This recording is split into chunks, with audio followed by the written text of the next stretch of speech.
Hey guys, if you can support anything before you even support my show, I'd ask that you support ARC, the Association for the Recovery of Children. It's been around since 1993. The link is in the description. Donations are tax deductible. It's special forces guys that don't take salaries and they rescue sex trafficked children. It's not a wristband thing. They don't sell t-shirts. They go and physically break down doors and rescue children. They do about one a month, 12 months a year since 1993. They run on about $300,000 a year. If you can do anything, please donate to them. They are literally doing the Lord's work, and it will mean more than anything my podcast will ever accomplish. If you do like the podcast, please help me get away from YouTube, Rumble, and Spotify, which are 100% of the monthly income right now. PayPal, Cash App, Ko-fi, Locals, Patreon. If you can only donate $1 a month, that's amazing. The show needs $5,000 a month to run. Right now it's at $1,500 a month from fans. I want to get it to 5,000 so that it's not beholden to anyone else. But seriously, if you can only donate to one thing, please do it to ARC first. I will survive. Please do that. Thank you. Jim's a Jew on Tuesday, March 10th, 2026 at 11:35 a.m. Eastern time. Yeah, we're just saying all the comments. Like, I always get them that I don't talk enough or I talk too much. Fuck off. People get stressed out about Tom, and not in like a funny, like, oh, I love these shows, but they're stressful. People, they'll say something along the lines of like, he's in my face for an hour. And I'm like, close the app. Don't fucking look at him.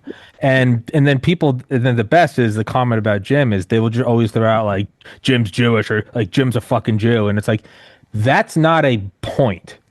Like, follow it up. It doesn't even need to be factual. Accuse him of fucking working for Netanyahu and he killed Charlie Kirk. But there's none of that. They just established Jim's a Jew. Like, that's some slam dunk. I'm not even all that Jewish. It doesn't matter. That I know. To them, that is the slam dunk. Jim. That is the Dave's a professor. Dude, wait. I'm the most Jewish guy here because I'm an Italian from New York. Yeah. So you're probably eating more pastrami than me. Oh, absolutely. I love pastrami. By the way, I'm listening. I used to make bagels. Like, dude, you're definitely Jewy. Very Jewy. That's what they say. That's what they used to say about me on 4chan. Like, Luongo's great. He's a little Jewy. It's like, I'm listening to Lords of Finance. I'm listening to Lords of Finance again for the second time. It was years ago that I listened to it. And at one point, they make reference to a banker named something Steen, and they make reference to him having an ominously big nose. And I'm going, you didn't just say that. You can see it coming in the room half an hour before he gets there. I know. And I go, oh, Jooz. I know. That's the other thing.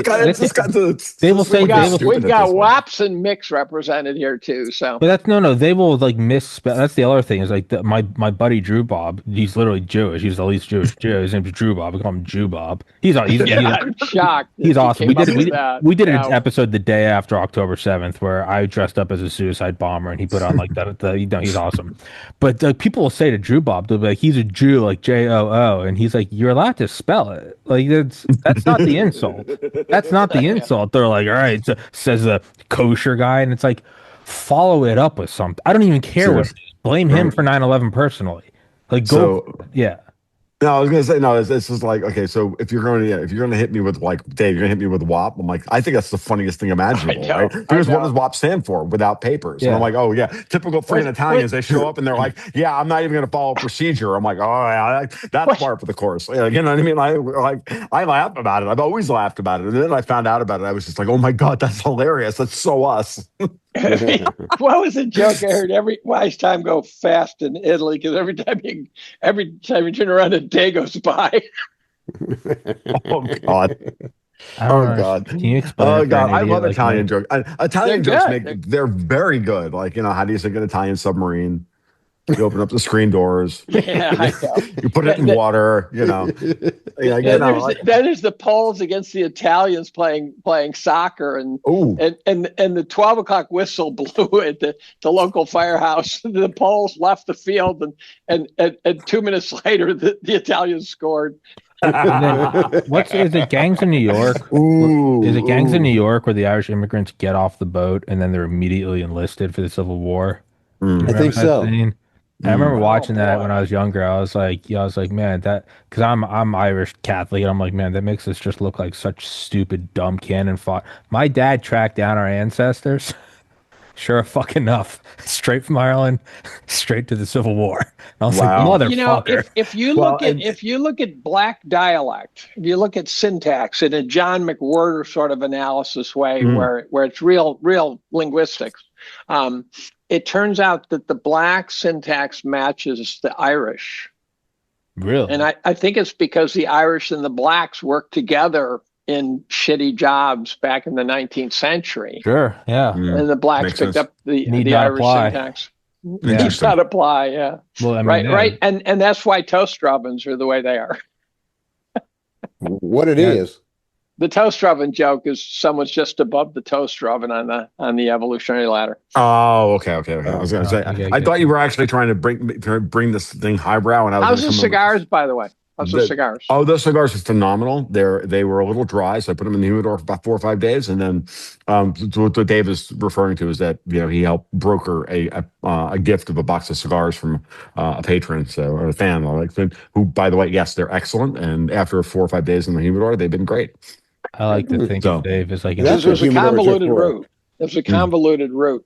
So, really, I just thought that for a second that Dave was going to go like all highbrow, bringing in like linguistics and shit, and I just wanted to come in with from the top rope with why do Puerto Ricans put their garbage out in clear plastic bags? Why? So the Italians can go window shopping. God damn it! I got one for you. It's a visual joke. This is a Jew joke. But this is a visual. So the Jewish guy walks past the pet store, and the parrot in there goes, "Rock much of Diane jerks off." And you got to be a boomer to get this joke, but we're all boomers. And the guy gets mad. And the next day he walks past, and the parrot goes, "Rock much of Diane jerks off." And the third day walks by, before the parrot can get it out, he grabs the parrot by the neck and cuts out his tongue. And the fourth day walks past, the parrot goes,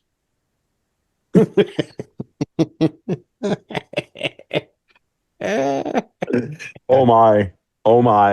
That's a great joke. I mean, that is a great joke. I thought you were going to tie that into Eye Patch McCain losing his Congress seat. The one that's what I thought I was going. Oh wow, yeah, I'm good with that anyway. Like anytime you want to shit on Dan Crenshaw, I'm good. Like How did he go so bad? Crenshaw got himself. How did he go so bad? It was designed from that. He was designed from the ground up that way. Like what we're finding out today. Like I don't know about you guys, but I mean, aside from the fact that the other day when I did my market report for my patrons, I opened it with the theme from Patton.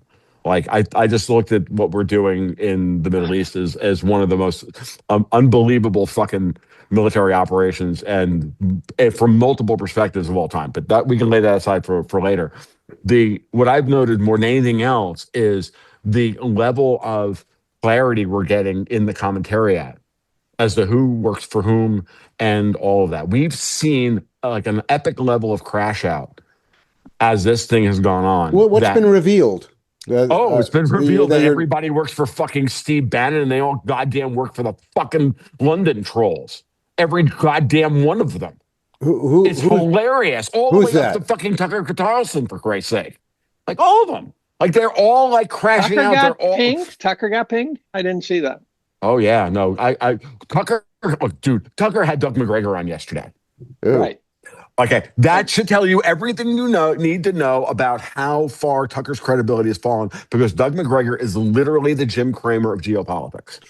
He's out there. How did he go Doug wrong? is literally. How did he go wrong? He was, again, like all of them, Jim. I used to say this all the time. Like some of these people were brought in to the space and given the job of laying as a sleeper. We've all been worried about Iranian sleeper cells and cartel sleeper cells of terrorists all over the country blowing up if we do X, Y, and Z. The real sleeper cells were in social media. Damn. Sitting down, creating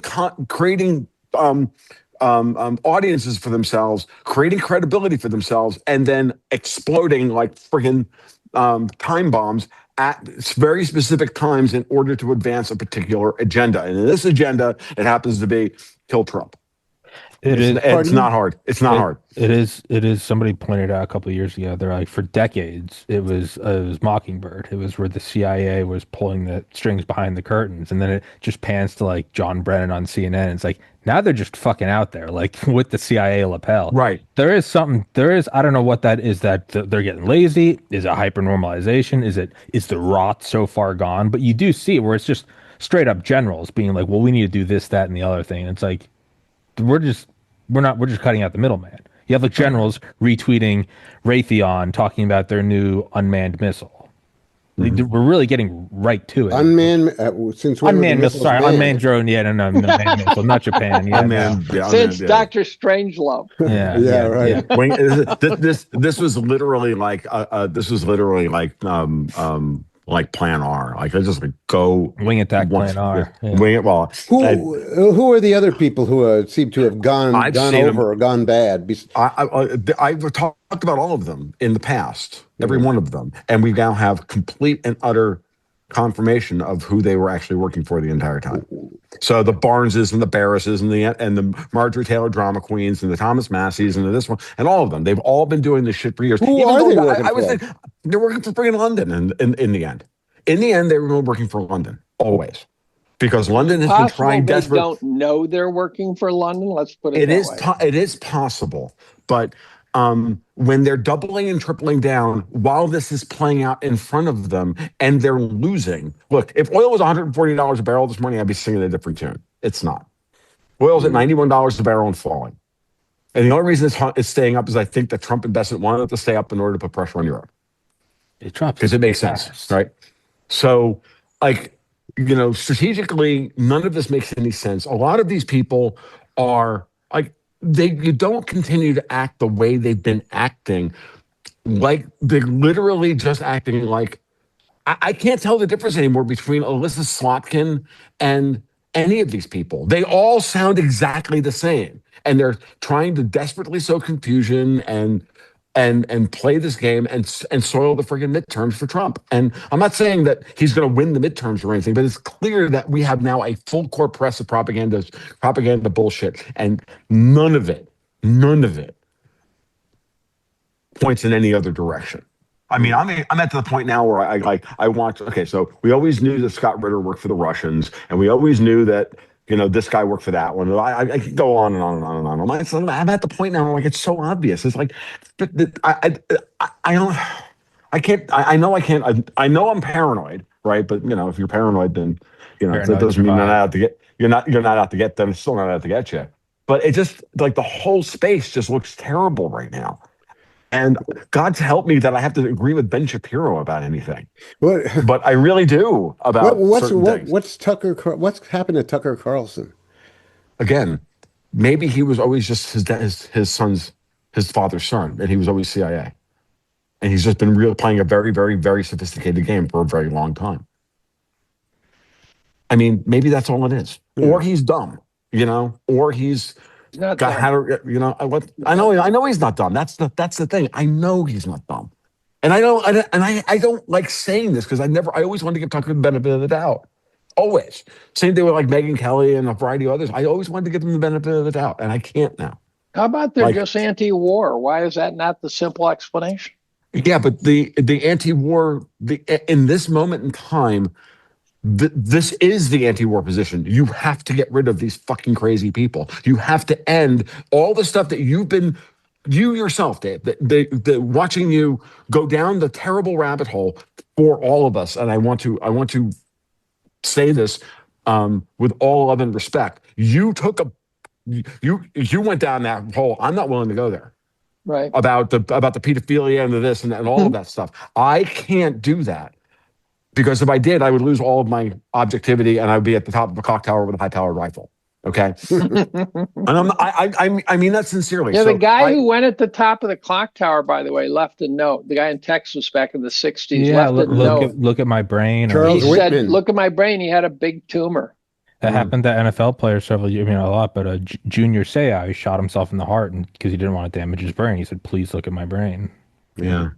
By the way, Tom, my point being is that Dave is that you've done a lot. You've done an amazing job of going down down that path to illuminate and to make sense of what these people have done. Those are the people that have to come off the board. Those are the people that are those are the people that Iran runs cover for. That appears to be everybody. Yeah, that's the problem. So I had dinner the other night with a guy who is.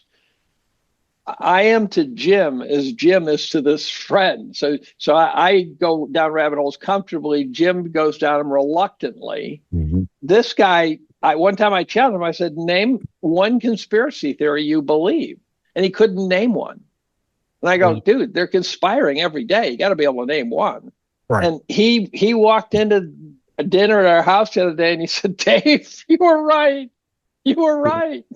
You got to be careful with them. You got to pull them back. Because they're going to go way too far. They're going to start talking about the flat Earth, the hollow Earth. I know. Some guy said he could convince me the Earth was flat. And I said, A, I'm not wasting my time. And B, I'm not risking you destroying my life by actually succeeding. I'm not a flat Earth guy. It was one of the most fun conversations I've ever had. It was it was fun as shit. Actually, I was gonna try to explain it there. I was like, I don't even want to talk about it. It's retarded. Erica Kirk just got appointed as some position overseeing the military. Erica fucking Kirk today. What? Excuse me? Today. Erica Kirk. What? She's on some committee overseeing the Air Force or something. What? Yep. I checked it. I double checked it. I'm looking it up. Search Erica Kirk on Twitter and you will find it. Erica Kirk, Air Force Committee. Erica Kirk, Air Force Academy Board. I am 100% convinced that she's a product of intelligence from childhood. It's for visitors. She's helping oversee like the tourism part for people visiting the academy. Nonetheless, sure, but that's given the fact that oversight on like F-22 Raptors.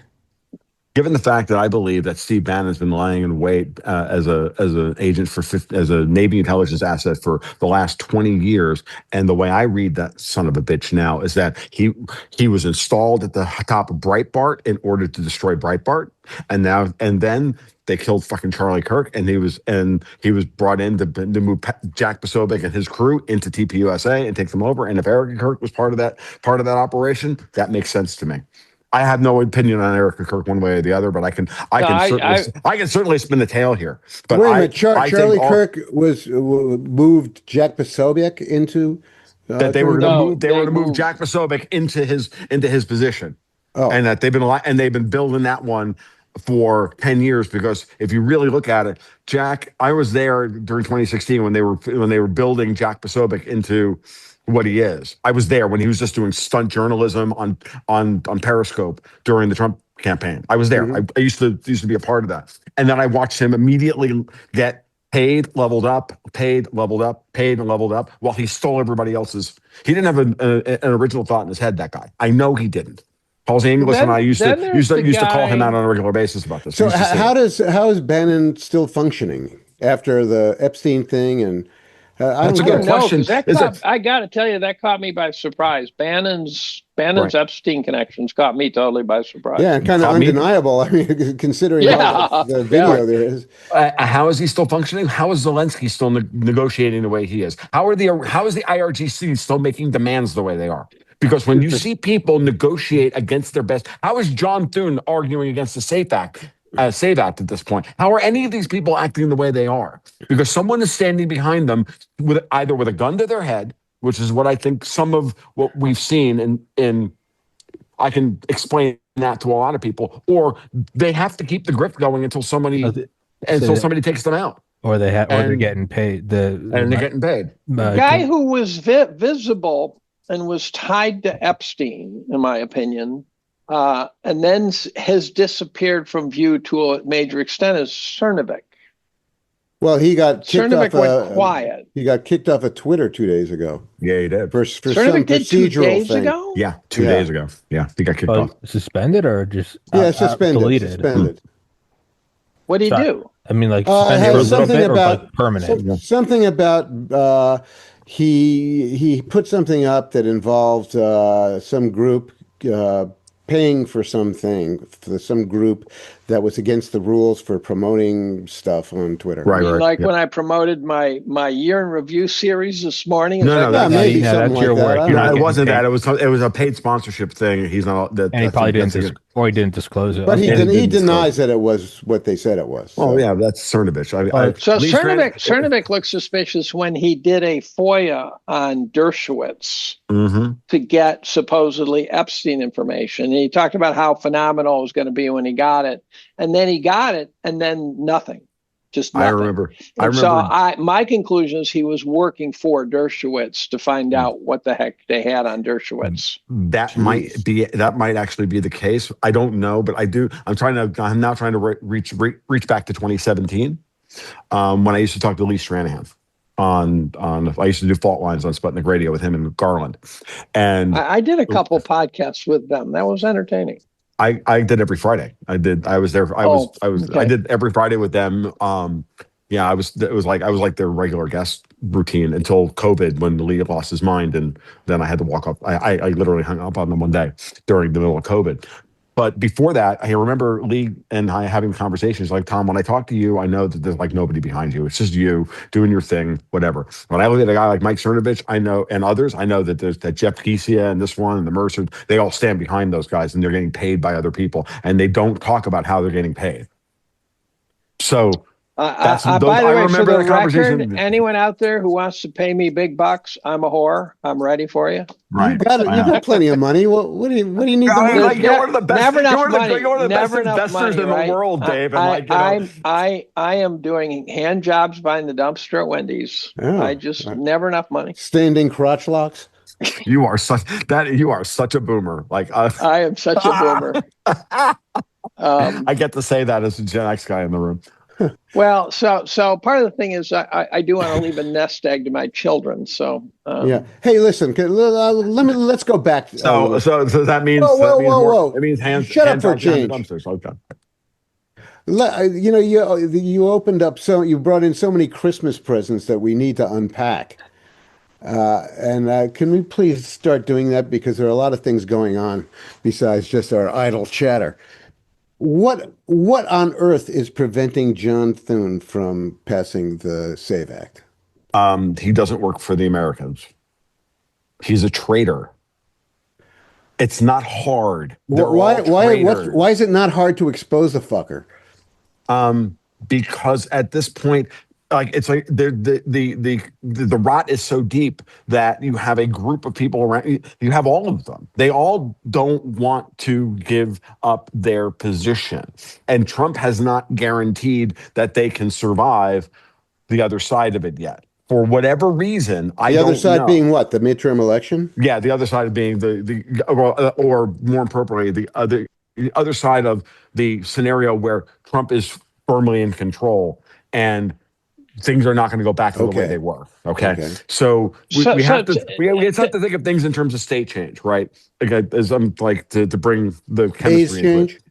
State change really more than phase change, because phase change is the same thing as like water is still water, even if it's ice or vape or steam. But state change being we had a chemical reaction. We changed, and things change state, and we have a fundamental change of where the landscape, of the equilibrium of this system. And right now, the equilibrium is still in favor of the old power status quo. This is why people like Obama running around and still being dangerous is a problem. This is why the lack of indictments is a problem. This is why. So you think of it in those terms, you're like, okay, if I'm John Thune, and I'm still worried. Let's be generous and say John Thune is worried about what life looks like if Donald Trump loses the midterms and we go back to status quo. Well, he doesn't want to get, strung up by his toenails and fed to dogs. So again, it's like when you think of it like Maduro. Like, use Maduro as your model for all of these people around us. Maduro sat there in Venezuela for a long time. Trump finally pushes all in and says, we're going to negotiate.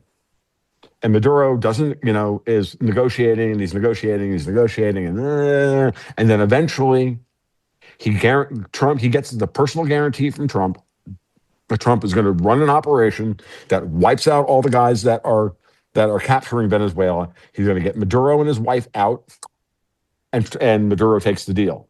And then 12 hours later, he's in the back of the paddy wagon, being paraded around Manhattan with thumbs in the air going, everything's cool, okay?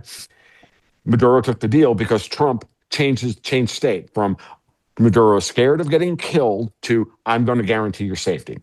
Why does Zelensky negotiate the way he does? Against his country's best interest. because multiple people have a gun to his head. At best, if at worst, he's ideologically aligned with them, and he just wants to kill as many Russians as possible. That's also possible interpretation of that guy. But let's do the generous version of it. Same thing we theorize about John Roberts. Like we theorize about all these people. So at some point, John Thune, when you see a guy like John Thune arguing against what looks like on the surface his own best interest, there's alternate pressure being applied here that is greater than the guarantee that Trump can provide him.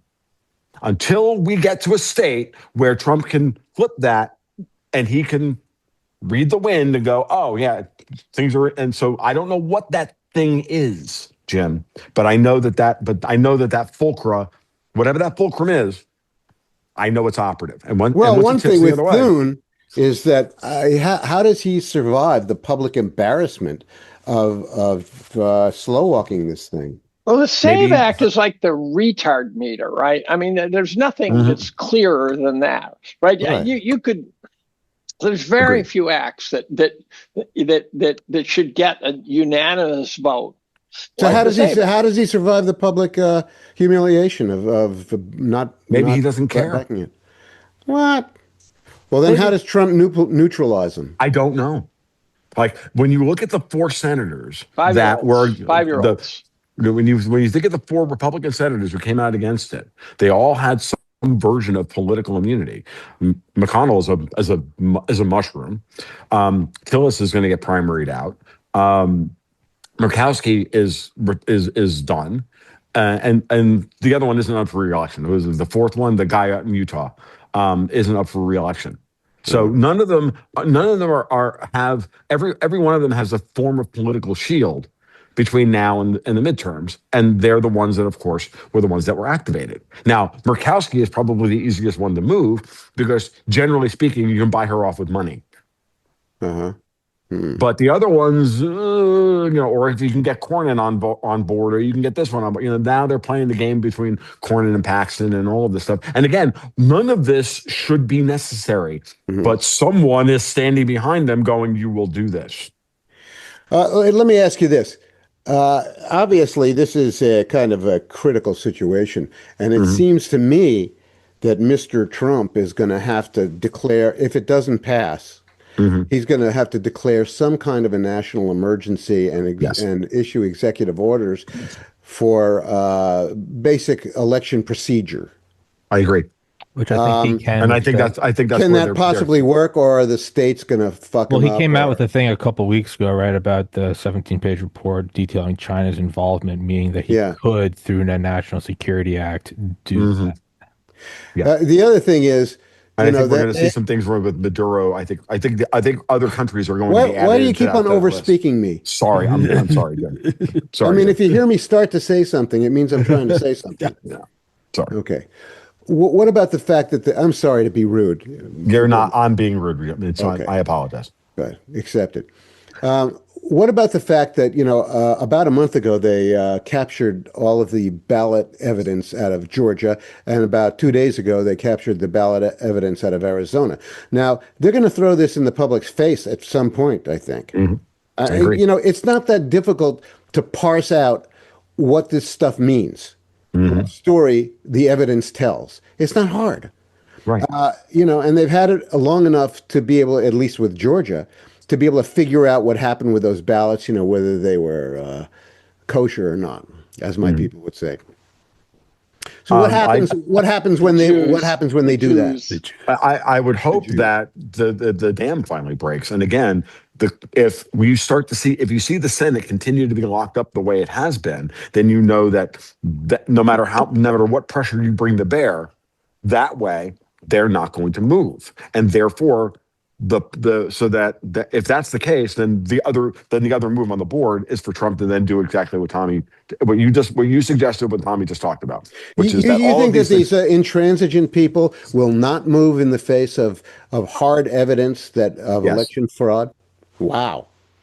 That's how bad I think things are. Yes. I think we have a fundamentally dysfunctional legislature and a fundamentally dysfunctional judiciary. I agree with that. Do you think that Mr. Trump has the mojo to, because the situation's so bad and their behavior is so obviously, is so errantly, transparently crazy? Do you think he can overcome that? I think he has the political will of the American people. I think the American people. I think this is again. This becomes the trap. Like I answer that question and immediately spawns out into 2 or 3 other things here. It's like, well, is that the strategy of the people who are creating this block in the Senate, right? This block in the judiciary.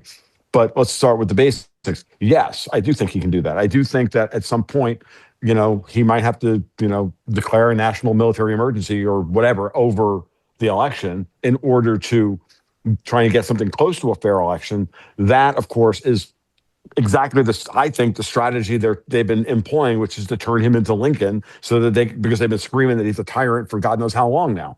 So, and, it starts to become this game of, if that happens, then this happens. If this happens, that happens. If that happens, this happens. Right. And then you have to start doing that trace. And I can do that, but I don't. That was not what I don't want to. I don't want to go that route. So sure. That's just hypothetical. Right. But you can see how those things would play out, and then if you game it out that way, and you go, well, there it is. It's continuing to go, and those are the things that are worried. I think most of the people who are going back to like Iran, I think that a lot of people. I think Trump's enemies thought that they were going to throw him into I always fuck this word up, Thucydides trap, right? Trap the empire in the thing that they can't and then kill them there. And I think Trump is best and turned it on them. I really do. I think the thing with shipping insurance and the Lloyd's of London, I thought they think that was their big move. And he just said, well, look, we've been working on this for 6 months and we're going to insure the ships and we're going to take the business. Which goes back to what I know we talked about this, where I said last year, like, why is he attacking the LBMA? Why is he attacking gold and silver? Get pricing control over the hard collateral of the world, then by extension, all the strategic metals. And what's the last link in that chain? Get control of the pricing of oil. And I think that's where we are right now. By the way, Tom, oil is at 83, not 90 now. Oh, wow. The last I checked, it was $90. Yeah. It dropped another $7. At some point, let me just go back. I also quote Brent, by the way, Jim, just so you know. I haven't looked at WTI this morning. That's important, but Cernovich is back on Twitter, I think. Yeah, figured it. I didn't think that was important. And gold is up 135. Yeah. Brent, just to clarify for the audience, Jim, WTI is trading at 85 and Brent is trading at 89. So the Brent WTI spread is back to $4, which is normal. For going back about 4 years now, that WTI is traded about $3 to $5, depending on the day. But the other day, we saw a spike of WTI met Brent, right, into the close on Friday, and during Sunday night's weirdness. So that's usually a tell that there's something, that's a tell. But since the WTI contract is a physically settled contract, meaning you buy a long and you get made. You got to find 1,000 barrels. You got to find storage for 1,000 barrels of oil. Brent crude, you get paid out in dollars or pounds or whatever the hell it is. It's a financial contract, and so so because of that, Brent WTI will invariably trade with a lot less volatility because there's real money and real consequences on the line, right? On top of the physical delivery of oil, on top of the monetary issues, whereas with Brent, you can paper it over and do whatever. So there you go. That's what let me ask you another thing. Sure. We've got a real crisis in the federal judiciary, and a big kind of tumor in it is located in the D.C. federal court. John Roberts as Chief Justice. All the justices have some responsibility over some regional federal court. Right. And Roberts, as Chief Justice, is nominally in charge of the D.C. district. Now, Roberts has been tied to Norm Eisen, and he's been tied in the following way. Apparently, several years ago, quite a number of years ago, when Norm Eisen was ambassador to Czechoslovakia the Czech Republic under Obama. John Roberts went and spent a week with him in the ambassadorial mansion in Prague. And the purpose of that visit was to do some kind of tactical or strategic brainstorming about the problems facing the country, namely their beef with the conservative part of America. Well, conservatism is breaking into factions very, very dramatically, in my opinion. Conservatism, yeah. Yeah, right. It's really breaking up into factions. But how much of that? Well, that's another topic to unpack. But let's just do this one first. How does Roberts get away with not correctly supervising things like the jury nullification program that Norm Eisen has started in D.C., where they have some NGO is training people who might be in jury pools or grand jury duty in D.C. how to nullify court cases and basically act against the interests of the system. You know that's going on, right? Yeah, I do. I didn't know that. I didn't know that. Oh, there's a big program for jury nullification in D.C. Line them up against wall and shoot them. The guys who are doing the jury nullification. Yeah, well, if this was Franco's Spain, you could do it, but it's not. I know. That's what I'd want to do. Well, and Dave brings up the most important point, which is they're pushing our institutions to the point of dysfunction on purpose in order to get us to that state.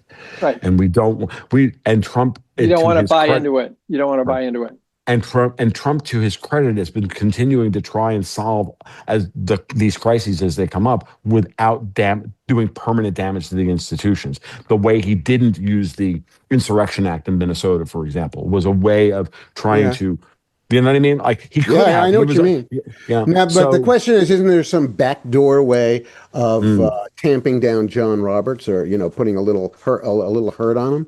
Well, I would hope so, but apparently not to this point. Now, I have heard some friggin' rumors, and again, salt these to taste. I've heard at least now twice over the last 2 months that Roberts is considering stepping down and retiring early. Now, if he doesn't do so before adjudicating all of the important cases that are currently on the docket that affect the midterms, and then he draws those out. For example, let's talk about the Voting Rights Act, which could, if they were to rule on that next Friday, right, there would still be enough time to redistrict a lot of states and ungerrymander them before we get into the blackout period for a lot of states where they can't do that for this election cycle. Clearly, one of the extended pretend operations that's going on is to tell the court, and Roberts to keep that they're going to probably vote against the Voting Rights Act, but they don't care if they do it in June when they can't redistrict any of the states. Yeah, when it doesn't matter anymore. Yeah, it won't matter at that point, because then they think they can destroy the republic after the midterms between then and the 2028 election. That is clearly the strategy that has been employed by our enemies at this point, that they're going to just use the midterms as a means by which to get rid of Trump. It's where you hear it from the mouths of all the European leaders. I've talked to people about this, and they're like, "Yeah, I've met these people. I've been in conferences with them. They all believe that all they got to do is get rid of Trump, and everything can go back to normal." They're all pedophiles too. Yeah. So, like, this is the problem that we're in right now, and this is why when I'm like, the way I am reading the board is this moment where, like, everybody needs to wrap their heads around what the actual fight is and realize that it's a very, very dangerous tightrope to walk to save the republic's institutions and reform them in some ways, while at the same time gaining control back over it. Because then once you cross that line, you can't come back. Iran crossed their line, and London did, when they said we're closing the straits, right? That was their nuclear option, really, because they didn't have a nuclear weapon, because Trump bombed them before they could cobble one together. That's my take my read on the situation, that they were cobbling together a freaking dirty nuke, the IRGC. Not Iran as a monolith, but the IRGC in particular. Sure, they had all this fissionable material, and yeah. And so, and I think they told the foreign minister to go into Witkoff and negotiate from that perspective. And if he didn't, then they would all die. Like, I don't think that the Iranians. I can make the argument that the Iranians who showed up to negotiate with Witkoff were negotiating with a gun to their head. Okay. And that's and I can be generous to that in that read. I can also believe that they're not generous at all and they're just a bunch of crazies. But I would prefer to talk about them as rational actors, right? Because that's a more powerful argument, even if it's not true, right? Have we sufficiently fucked them up? Yes. I think that's very clear. The Greek ship captains yesterday told everybody that called their bluff, and I thought I saw that coming. The day that once the war started, I was like, oh, they're going to bloviate about closing the straits by Sunday. And then Lloyd's of London is going to cancel all the shipping insurance. And then it's going to get interesting. And I didn't have an answer as to what Trump was going to do to that, other than, hey, I'll offer to do the same thing. I didn't expect him to do it that Tuesday. I honestly didn't expect it. And it was funny. I was going on RT that Tuesday afternoon, RT International, and that news had just dropped not an hour before. Oil prices had already started to come back down. About taking over the insurance? Yeah, about offering alternate shipping insurance routes. And we didn't have any details on it at that point, but it literally dropped about an hour before. And it was kind of funny because I dropped that and they were not expecting that. And I was just sitting there I was there to talk about how the catastrophic effects of closing the Straits of Hormuz. And I'm like, I don't think the Straits are going to get closed. If Trump really solves this problem, and then they were gone. It was kind of funny, actually. If Trump really solves his problems, how does that change the equation? It changes everything.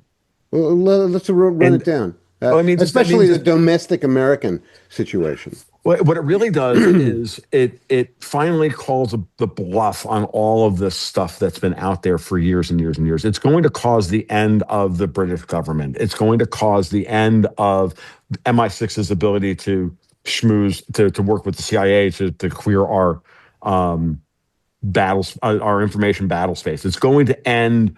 It's going to help Trump continue to unfuck or undebrit, for a lack of a better term, the entire Western Hemisphere.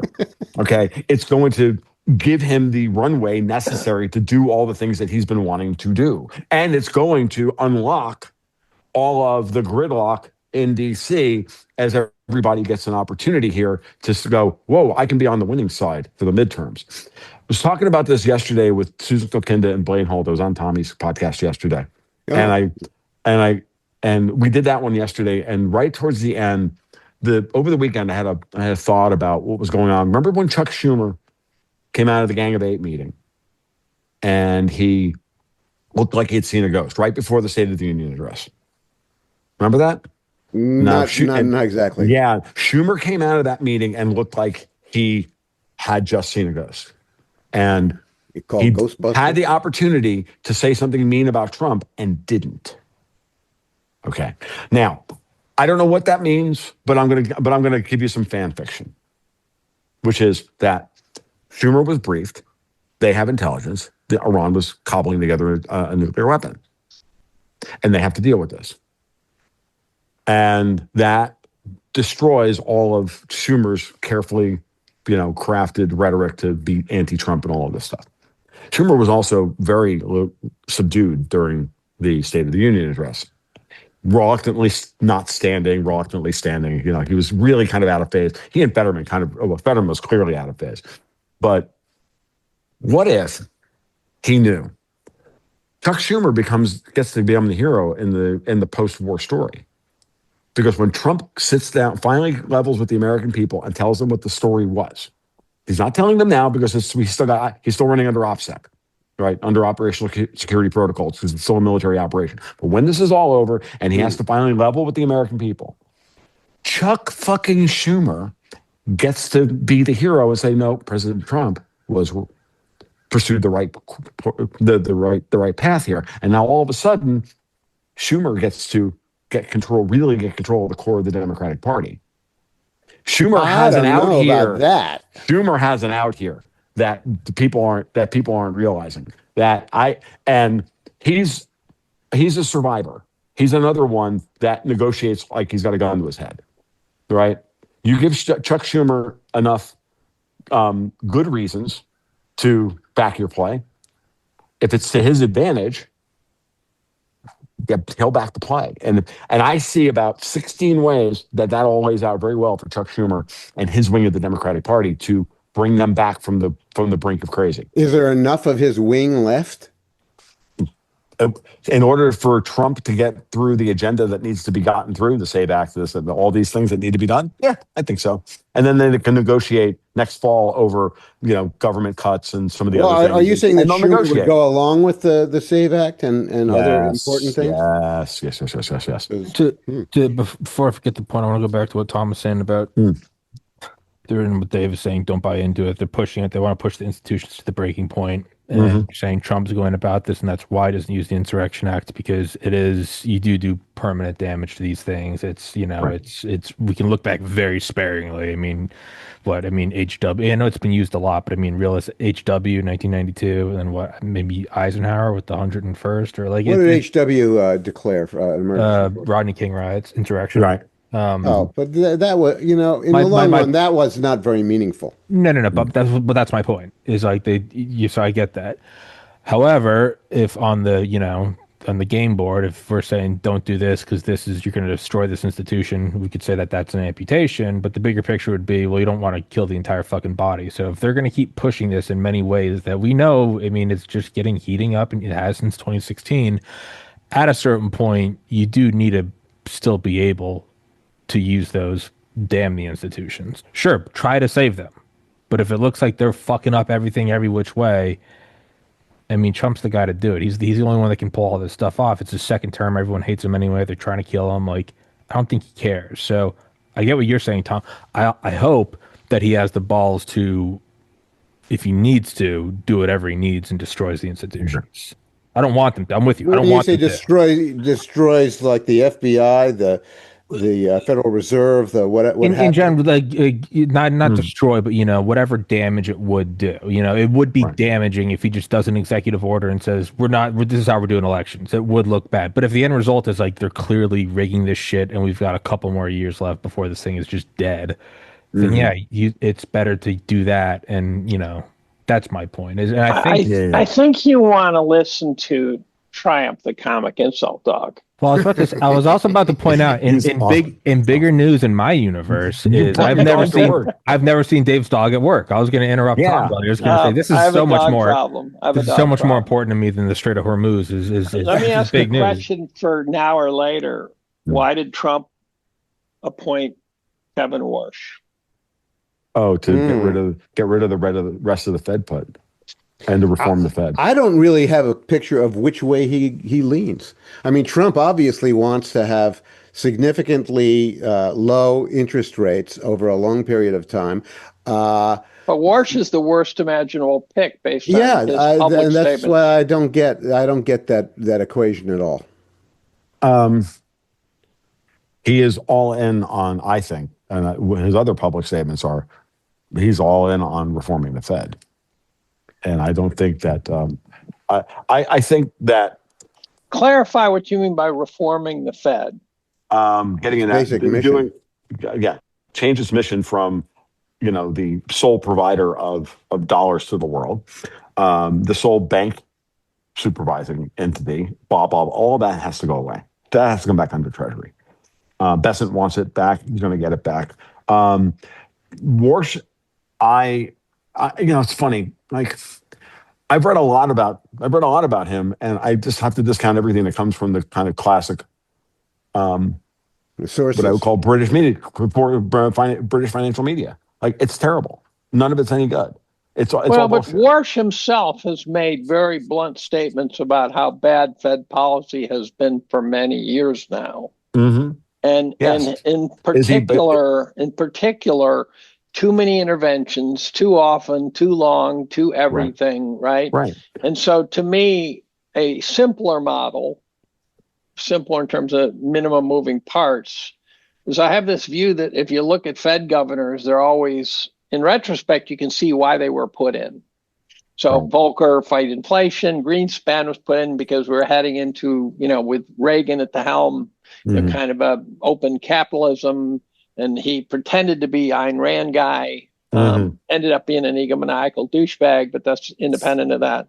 And we put in Bernanke 2 years before the great financial crisis, who happens to at least profess to be the world's expert on the Great Depression, which I question. Yeah. Then we wanted to continue Bernanke's protocols, and so we put in a sock puppet named Yellen. And then we put in Powell to begin to change the system and try to normalize it, right? So Powell pumps up the rates. Now, Warsh, to me, looks like he's being put in to escort the markets and the economy down into the valley of death, which I've been talking about for years. To be the guy to let the Jenga tower fall. Maybe. Like I said, when I say get rid of the Fed put, that's what I meant.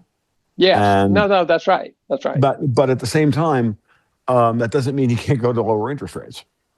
Because remember, we're not. That's the Fed put right there, dude. No, it depends on what we're talking about. It depends on who.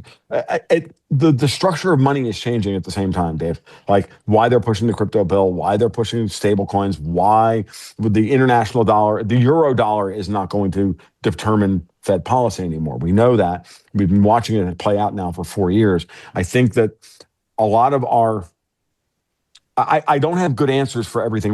I don't have a good answer for everything here. What I'm saying is that we are living in a paradigm shift of what Fed policy is going to actually be able to achieve. Right. I don't doubt that. Does it remain? Does it remain or go back to its mission of being a solely lender of the last resort? That's what I'm hoping. At rates that are dear. Yeah, there you go. And that's fine. Like I'm not saying let me put it this way: we can have general lending rates at 2.5%, for example, at least by the end of this year or whatever. But lender of last resort, belling up to the Fed window, they don't have to charge Fed funds for that. They can charge what they want for that. The Fed has the ability to change to determine what the bank is. When the bank does the walk of shame, the Fed still has the right to determine what those rates are going to be. This is why the bond market might defy them, though. Maybe. Which is, I think, what the stable coins is about, because they want to generate demand for treasuries.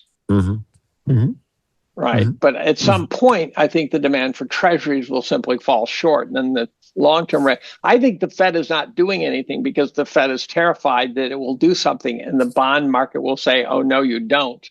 And then we will discover that the Fed is no longer, if they ever were, in control of real interest rates. No, they never were.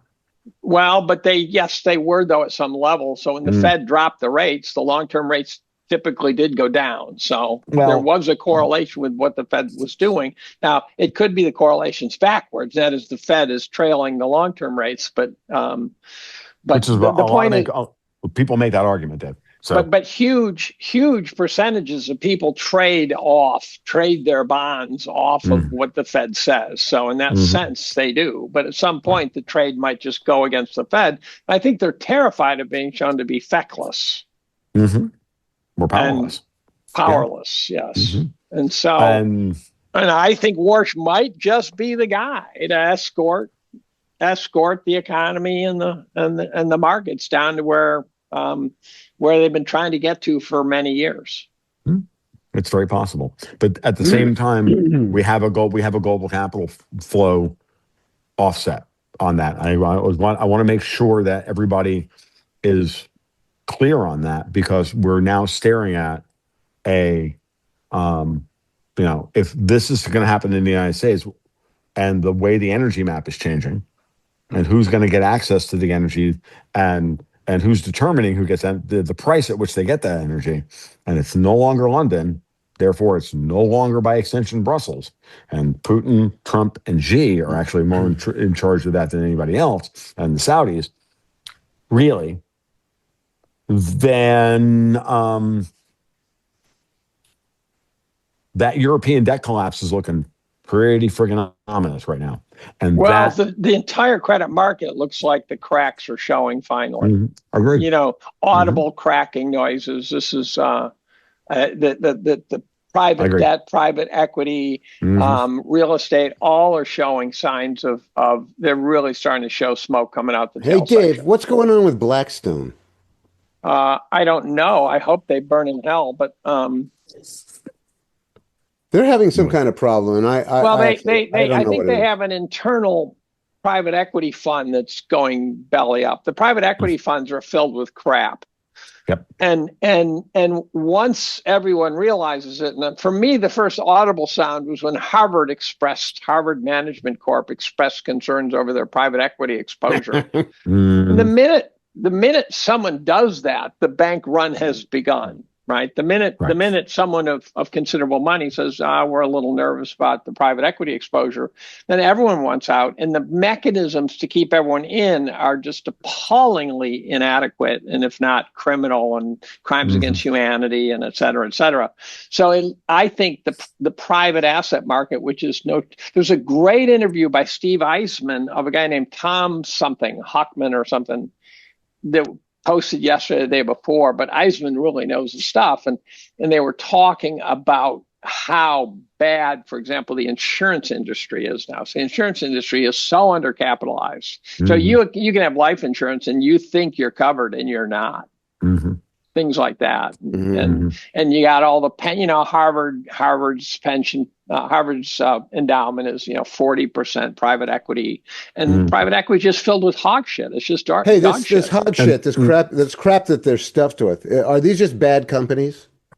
No, what they do is they never have to mark to market. There's no regulatory system. There's no nothing. And so you can have an office building that's really worth 10 cents on the dollar, and you just declare that it's worth $1. So a lot of it's commercial real estate. There's commercial real estate. There's any bad asset. And now they're doing things that are so criminal that really they should be hung from a bridge upside down by their ankles, where they're setting up new private equity firms to sell the crap to get the people out of the original. And you go, well, where do you get the money for that? And one of it, you borrow it, and the other from banks. So the banks are exposed.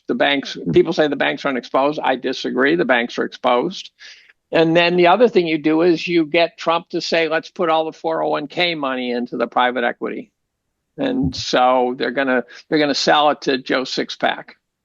Well, and it's even worse than that, Dave, because like the dwindling cash flows of a lot of these private equity, commercial real estate stuff, with these office buildings that are only 40% occupied, and there's not enough cash flow now, and they're occupied by illegals. Well, yeah. Well, let's not even talk about the average La Quinta in Galveston, which has literally existed as nothing but a dormitory for H-1B visas, and they're now all empty and trading at 25 to 30 cents on the dollar. I was talking to but Melanie not about inside this private equity. They're trading at 100 cents on the dollar. Right, and they're using the markup in order to tell their clients that you've got these great returns, but now there's no cash flow through the system to cover all of this Ponzi. So this Ponzi, in that respect, is going to collapse. And they've been borrowing. They've been borrowing dearly to pay off these things, and so the minute credit really tightens, they're gone. They're toast. And so I think that who is it? Melody Wright talks about the. Wasn't she on your show recently, Tommy? Melody, your show? No, with the three of us, we did. That's right. That's what I saw. Melody's story about how bad the real estate market's going to get. She talks about the median home cutting in half. Wow. I'm not sure I agree completely with that, because I think that there are other ways to get through this. It's a draconian statement, right? I'll take 20. I think I can make the very simple argument that we've been in a blow off top in median home prices over the last couple of years, up in not 2025 and 2026, but the last 2 years of the Biden administration, where they were shoveling hundreds of billions of dollars out the door to illegals and it all wound up pushing housing prices up tremendously. There was about a 20-25% increase in median home prices, be it starter homes or or just median homes. Yeah, but that was on top of already expensive housing, though. I agree. What I would argue, Dave, is that at the very least, as always, that froth has to come off the top. That 20%, that marginal demand, just through that's like silver at 115. Right. Right. It's like silver at 115. It's the blow off top. Right. Phase. But the actual Melody puts fair value. She said the median household income should be able to afford the median home. I agree. And that's a 50% haircut. That's a 50% haircut. Right. Well, now, whether it's 20 or 50, we know it's not. I don't think it's 50. For starter homes, it's about. For starter homes, it's about 15 to 20%. Starter homes, but those aren't the median homes. Those aren't the median. Median homes. home is. I know. I was just doing a thing. Well, the other thing is that the home builders are all exiting as fast as they can, and that's because they do know what's happening. Mm-hmm. Home builders have survived. Like during the GFC, none of them went bankrupt, which is astonishing. I figured there'd be a bloodbath. There was a bloodbath, but they didn't go bankrupt. So they just moved to the sidelines? They know how to get out of the way as best they can. And so when they were buying, instead of buying real estate to build houses on spec, they were actually buying options to buy the real estate to build houses on spec and things like that. So they were staying back out away from the tips of their ski as much as they could while still playing the game. And so they're now a new house is cheaper than a used house. And that's extremely rare. So new housing is now cheaper because the guys who are building new houses are finishing up a house. They want it off their books fast. I wish that were the case here in Tennessee. It's not. What's happening? The home building prices are through the roof. Okay. They're phenomenal. It's going to cost me it's going to be uneven. Yes, exactly. It's going to be uneven and this is another thing. It's like housing's not a monolith. Like every market is going to be slightly different. But she's careful to point that out. She qualifies. I had a lovely chat with her the other day. By the time we got done, I'm like, it's sobering.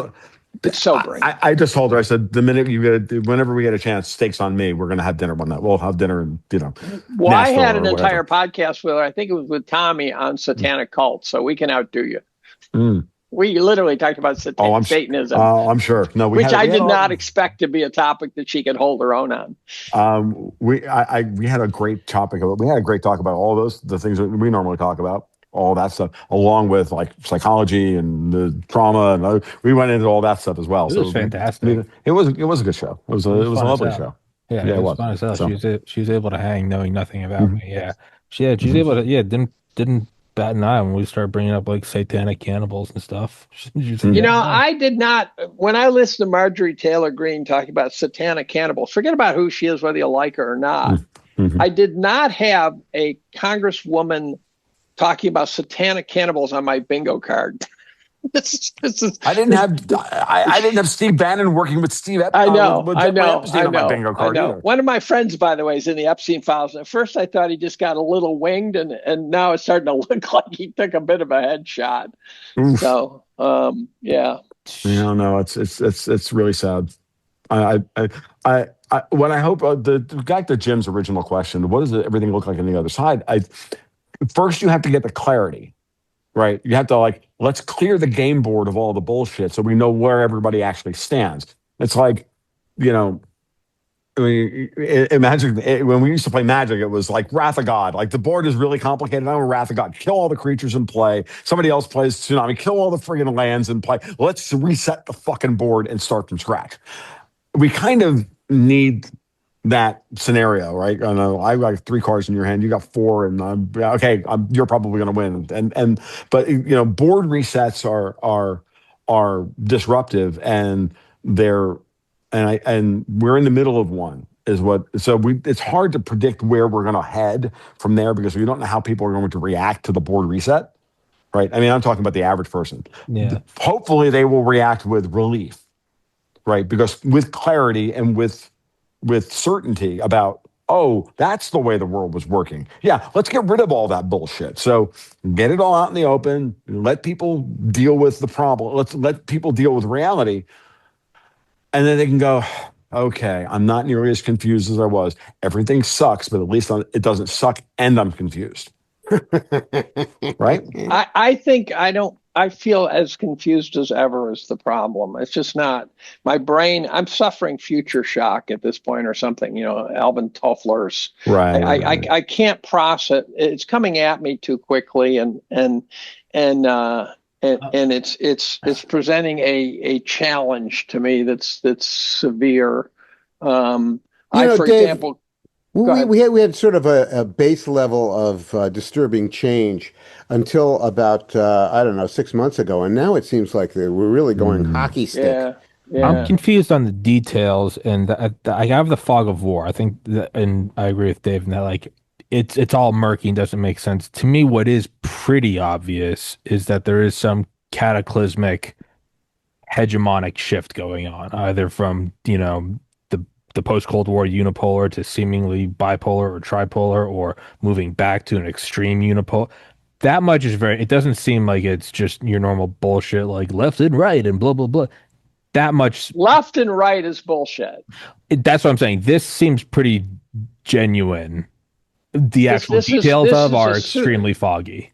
So I think one of the things the amazing things about Epstein files showed was that Epstein was not just a honey trapping perv blackmailer, which had been foreshadowed by Mike Benz, who I don't understand who he is either. But I'm with you on that. I still haven't been able there's something behind him, right? Yeah. Epstein almost looks like he's part of a supranational group that's sort of the layer above the sovereign states. No question about that. Oh yeah, no. Well, no but I mean, it's sort of scary level to me. It's disturbing level. So he was cutting deals that had nothing to do with being a perv and nothing to do with compromising people, and that surprised me. I don't know if it surprised you guys. It doesn't surprise me because I always saw the pervy stuff as just him running a kind of I always thought it was the other way around. He was hired to create the plumbing and the offshore infrastructure for these people during the build up into the LIBOR standard in the 70s and the 80s, knowing full well that the Eurodollar market was going and the offshore dollar market was going to become the plumbing of the world, the shadow, what we call now the shadow banking system, and that as things went along, as he became less and less useful, like all of his avarice, for lack of a better term, came to bear, and he wanted to remain relevant and wanted to remain in the game, and all those things kind of, met and exploded. I've always seen it the other way around, that the quote unquote pervy shit was not the real story. Well, that's where Ben says that we were overestimating that. And one of the arguments, I don't know if it's him or someone else made, was that if you're blackmailing people, no one else is going to talk to you. The first chip you call in is going to alarm all the other ones. That's right. And so Ben said, no, these 5-year-olds that he's migrating around are just social lubricant. And that he's just using it as a way. He finds out what people want. He gets them what they want, and he was a brilliant networker. I still think he's actually alive. I still think he didn't die. It's interesting you say all that, Dave. I haven't really been following Mike recently. If he's been saying that, then I agree with Mike, and it clarifies his role for me. I pissed him off because I asked him a question in a DM. And he's like, I put out 200 fucking hours of content. And I'm going, well, there's a battle for eyeballs going on here. And I apologize if I missed the fact that you spent 12 hours talking about it. What I don't understand is if there was so much pedo activity going on, why is there not any or enough evidence to bring one case against one prominent person? That doesn't make any sense to me. Dominoes. Because they're all in on it. What does that mean, dominoes? Domino theory. It's the dominoes will fall if they let one case go through. Well, I mean, it's the same argument about John. Well, look what happened in Hollywood. Look what happened to Diddy, right? They wrapped up the Diddy case tight as a drum. They had all sorts of people compromised in the Diddy story. Mm-hmm. And so Diddy was doing a mini Epstein. I think his was more garishly just compromising people. I think Diddy was at a very, very low level relatively.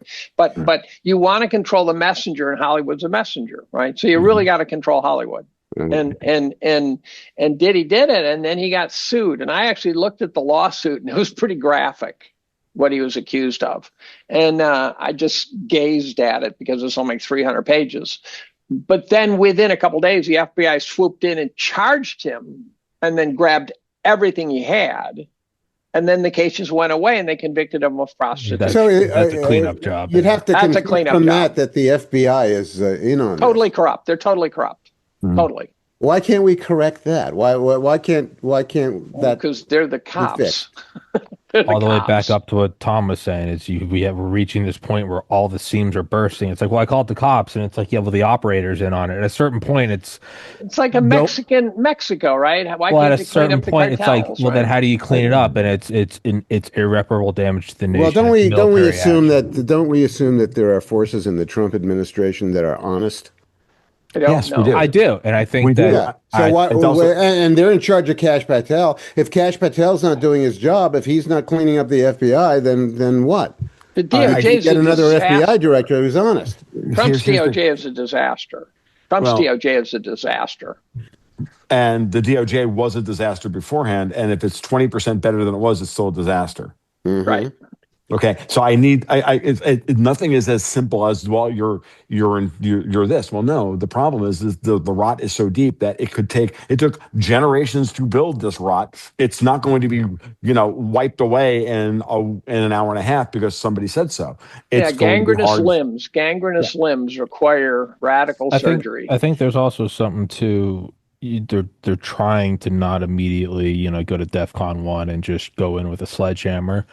I think there is also something to, look at the Overton window of the public consciousness from 2016 to 2026. Like when Dave said earlier, it wasn't on my bingo card to hear a Congress member talk about satanic cannibals. And in my mind, I'm like, it doesn't even give me pause. I'm like, yeah, it's par for the course for 2026. Like, yeah, but it wasn't on my bingo card to hear a congresswoman talking about satanic cannibals. But my point is if you just look at how far everything has shifted, what is acceptable now? Current Trump would be seen as too far right by first administration MAGA people. My point is I think there is something to be said for also if we are looking at this and seeing how fucked all the rot is. Most people are, and there's something to be said for public consciousness of people going like, maybe you have to fix it with a sledgehammer. And maybe people don't revolt and go, you're a tyrant. Maybe they're looking at it and going, I don't know how else you fix it. I don't know. Well, I don't know. I don't know whether Pam Bondi is really truly incompetent or not, but apparently I have to guess the reason that she's not been fired is because they could not get another attorney general confirmed in the Senate before the midterms. So they've got to keep her in there because she's confirmed. I think she's kind of stupid. I mean, I actually think she's not. I don't think she's acting.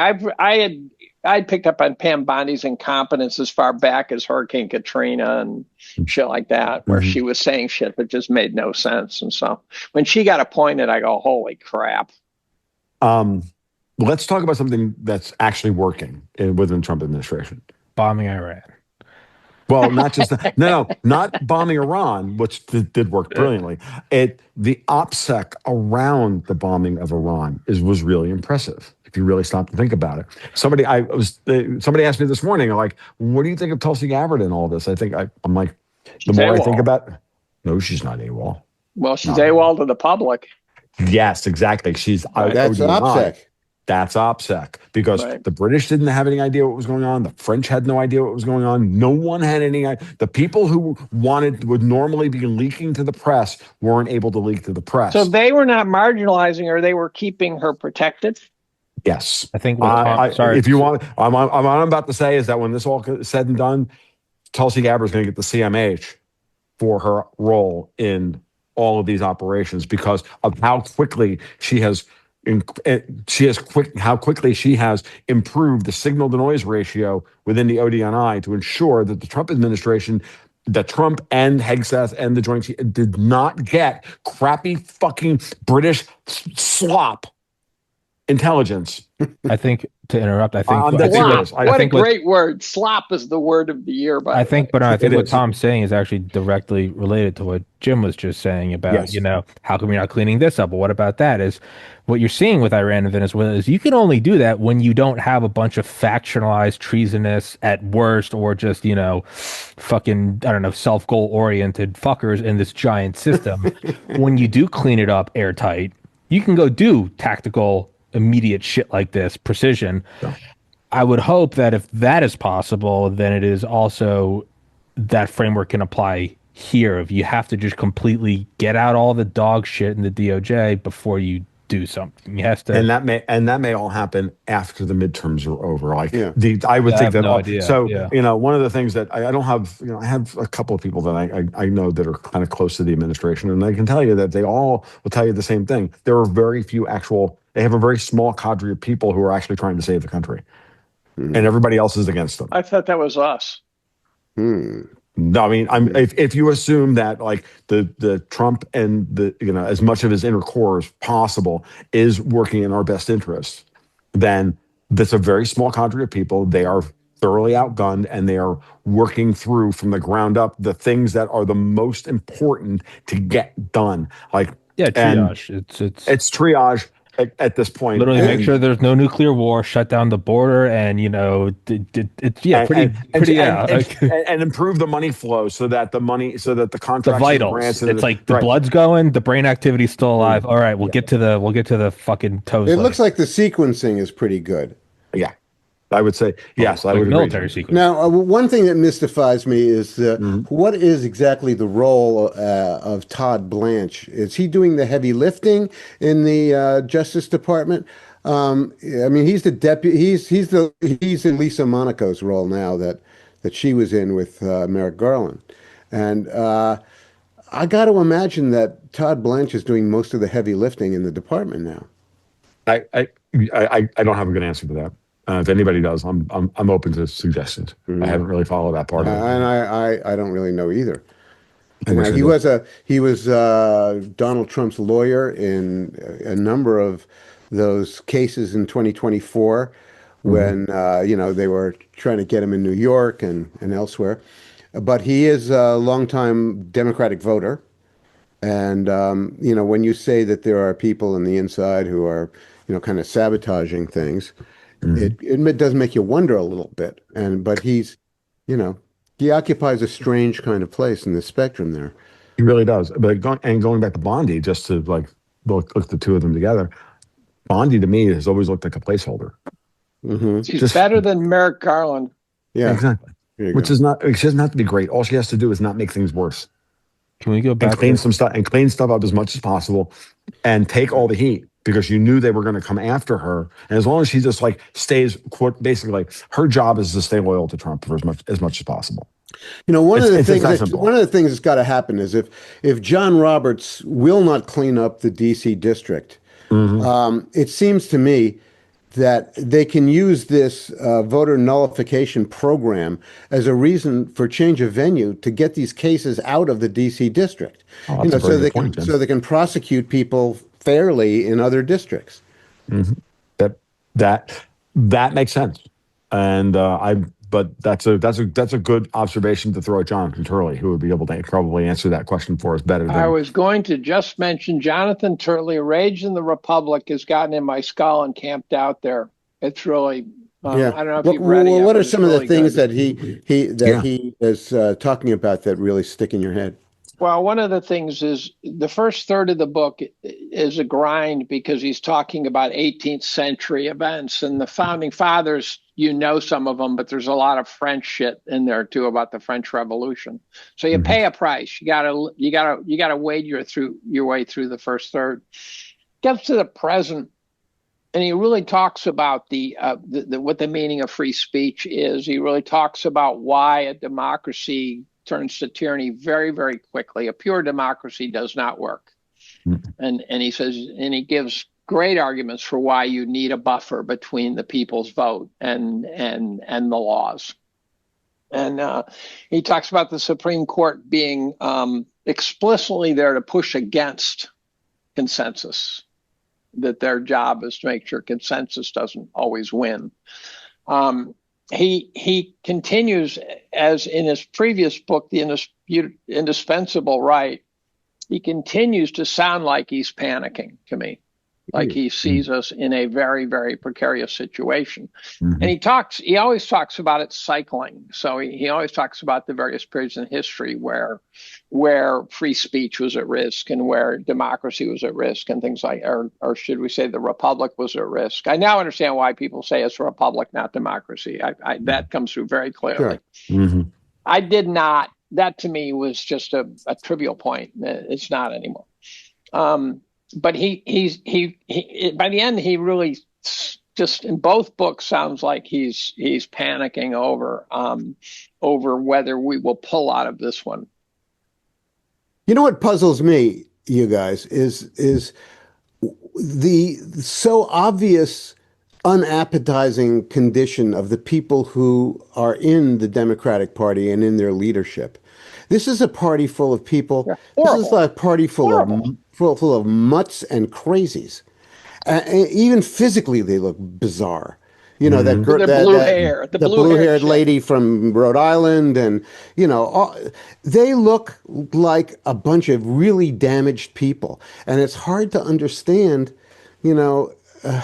It's hard to understand. Star Trek episode. It's like a Star Trek episode. Yeah, exactly. Or the bar in Star Wars. Exactly. They're not a buttoned up. They are a bunch of really crispy critters, and it's hard to see how they appeal to the American electorate. Which I don't think they are. I think that's the whole executive order about voting. I think that's the other thing. Is if you know how fucked the voting is, you would also know that using an executive order to change the voting laws would also be wildly popular. If you know that like only 5% of people like them, well, then you also know 95% of people are going to, even if they don't openly say it, they're going to be like, yeah, I'm okay with an executive order. Does the Democratic Party go extinct in the event that the election laws are fixed? No, they'll change. It'll change slowly over time. Well, this goes back to that. The Whigs didn't change. Yeah. Something will come up in its place. Yeah, But this is, again, goes back to what I was saying about Schumer earlier, that he has the opportunity to save the non-crazy wing of the Democratic Party if if at some point he finally just.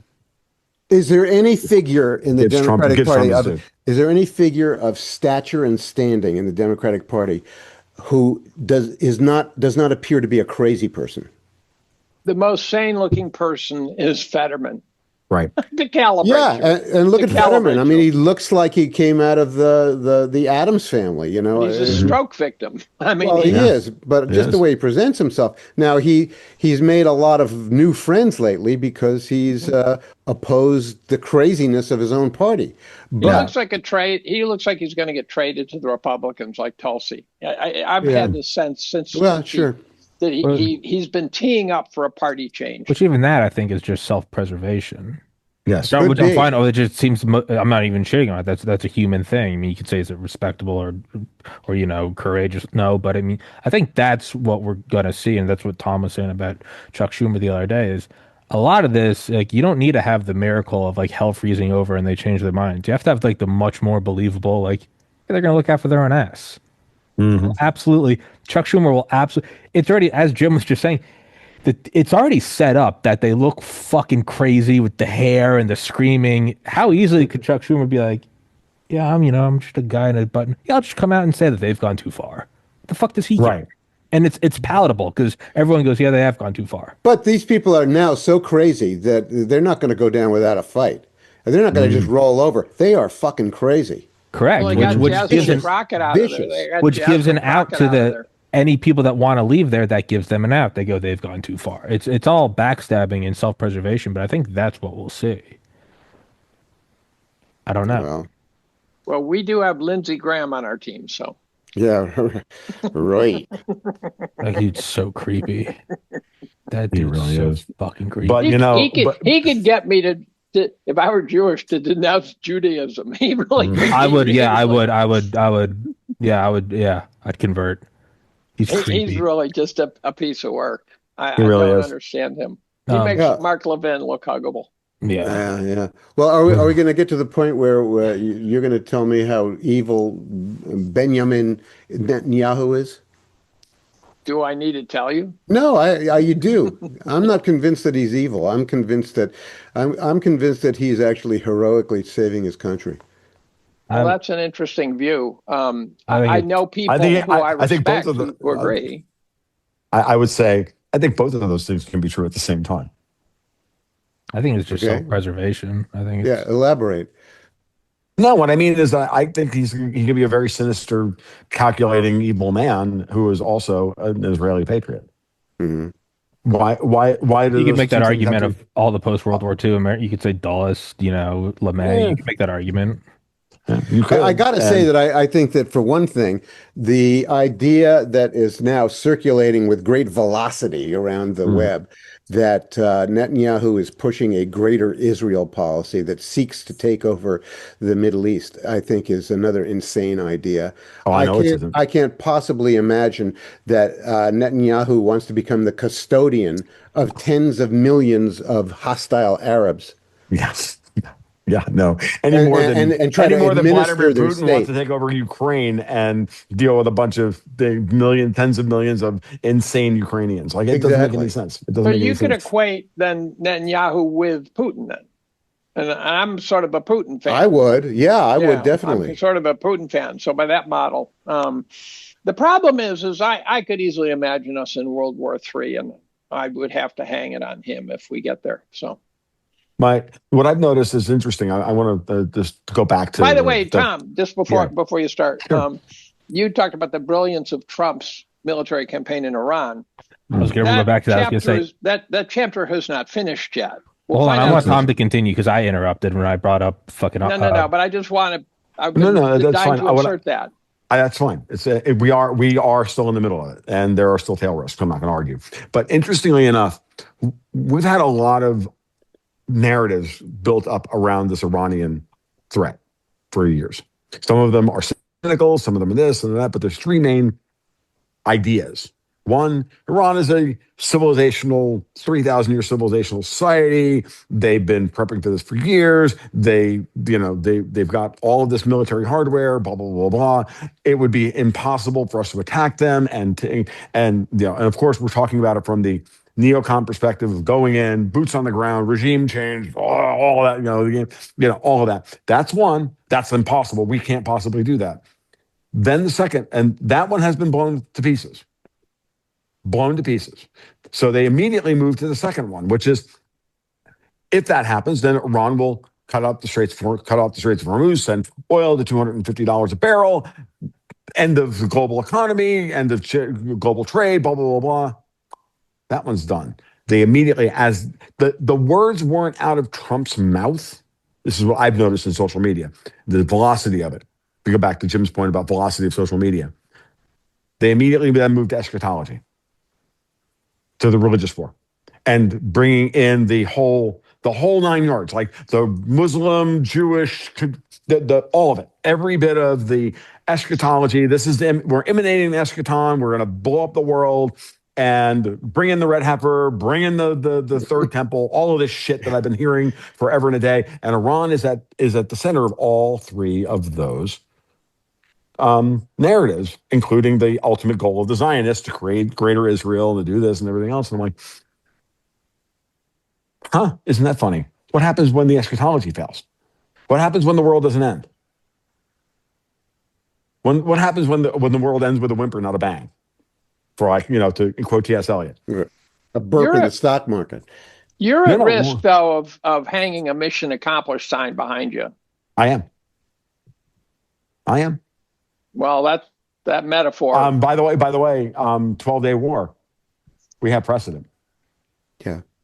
If the 12-day war didn't, if the 12-day war, it's not over, but the 12-day war told us how this was going to play out. Well, the hang up for now that I see, because the Russians don't care who's in charge in Iran, Dave. The Chinese really don't even care who they don't care. They just want the chaos to end. The Russians want out from behind the Bosphorus and the Dardanelles. They want out of the Ukrainian thing. They want the international north-south transport corridor. I'm already watching Azerbaijan and Armenia. Like Aliyev has moved to the border and basically said, "Nope, IRGC, you're not coming in here and destabilizing us." Nikol Pashinyan in Armenia is finally going to go the way of the dodo. He's been hanging on like Macron for about 5 years now. Same thing. The last boss in the area is obviously Erdogan, the Muslim Brotherhood, and Turkey, which is another British construct.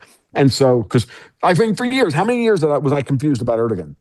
Like the minute somebody just said, "Dude, he's Muslim Brotherhood," and that's the friggin' city of London. I'm like, oh my God, it all makes more fucking sense now. And the Greeks are at the key points here of blowing up all of these narratives. It was the Greek frigates that moved into Cyprus, and we watched British bankers and like flee like you would not believe. And then the Greek ship captains, how are the ones that are blocking at the Straits of Hormuz, which is why oil is down another $2 while we've been talking. I just checked. I think the thing that I'm waiting to figure out or find out here about is how they're going to deal with the 460 kilograms of enriched uranium at the center of this dispute. And are we going to have quantity? Is that a known quantity? Pretty much, as far as I know. Okay. Yeah, that's what the Iranians themselves have claimed that they have. And they said that Witkoff said on TV that the Iranians told them that they had this 460 kilos of fissionable material, 60% enriched, which is below the weapons grade supposedly, but they could still make a big mess out of it with other stuff, dirty bombs and stuff. But so what's the idea? Do we go in there? Do we negotiate an end to the war where they have to turn the shit over? Do we have to go in there and actually grab it and get it away from them? I'm kind of convinced that that's at the heart of ending the war, really comprehensively ending it. Is resolving that particular problem. I think no matter what, it's leaving the country, whether we bomb them until they give it to us or they send in Delta Force and do some Venezuela shit and, whatever, use the discombobulator and fry everyone's brain and shut down the power. But I think you're right. I think it's leaving the country. No, I was going to make the Delta Force point as well. And we don't even know if that hasn't already happened. The other thing I'll say, we have to know where it is, though, where it's stashed, and just to make sure that everybody's not going to immediately jump to both. Why do you believe Steve Witkoff? I'm like, well, because he just negotiated 60 countries to show up at the Board of Peace.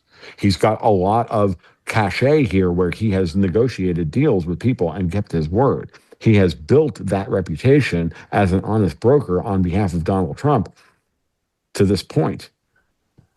And so when he said that, I know we live in a world of malice and disinformation and overlapping psyops and all of this shit. Sometimes it's just that simple. Now, the question is, why did the Iranians come into the negotiations and do that? And this is where I've been like strategizing and playing Tom Clancy and all that shit for weeks now. And again, I don't want to go into this here because one, I know Jim won't stand for it. But two, because no, you're the natural. What I mean by that, and I didn't mean that meanly. I know it came out the wrong way, which is that you're the one who's like most resistant to that kind of strategizing. You want to like drill in, right? You want to drill into every one of those things to like prove it. I'm like, no, I just like, dude, this is a game. This is a game board. So when you look at it this way, was this a plot ultimately to try and trap Trump in a Thucydides trap over Iran by City of London and Iran and everybody else, or was it Trump laying his own Thucydides trap on City of London in order to take over the shipping insurance and finally break this thing wide open? It's a good question, and I think it's an open question that people should consider. I know where I stand on it at this point because all of the data is at this point, and the way the markets are reacting, and the markets are usually a good discounting vehicle for these things. Markets can be wrong, but generally speaking, when shit like this goes on, again, if I said at the outset of the show, if oil was $150 a barrel right now on my phone, I'd be like, this is not going well. But oil is 85. How long do you give Keir Starmer? I don't know. I mean, I think Macron should have been out of power 3 years ago, and he's still hanging on. Like, there's no, like our senators, there's no means by which to recall them. Keir Starmer has got his entire labor front bench knows that they're going to lose their seats if they call for an election. So he's already threatened them with that. So you're not going to get rid of him. He's already gone there. That's his nuclear option. You call for a snap election, and or you don't back me on this play. I call for a snap election, and you all lose your seats. I have a feeling that Mr. Trump has got a Macumba death grip on Keir Starmer, and that every interaction he's had with him, he's basically told him in a quiet room between the two of them that he's going to be going. I suspect he said the same thing to King Charles. I think he absolutely did. Yeah, no, I think he absolutely a perv. Also a perv, Dave said. Yeah. I think you're absolutely correct, Jim. I think that every time Starmer tried to stand up to Trump, Trump's like took him aside and go, look, the next time I send the C-17s and the Snake Eaters in, they're coming to 10 Downing Street. No, we're going to use Diego Garcia, motherfucker. How are you going to stop us from doing it? Oh, Mauritius is going to write a sternly worded letter to the UN? That's nice. Did we end up using Diego Garcia, which, by the way, for listeners who don't know, is not a person, but it's an island in the Indian Ocean that has a British Air Force base on it? Yeah. So did we end up using it? I do believe we did. Well... So that is my take on the power politics of the situation, Jim. But I agree with you. I think Trump told Starmer his business. Because it sounds like he's also systematically dismantling this British mafia that you have been talking about for years. Mm-hmm. I think look, Britain doesn't really have an economy anymore.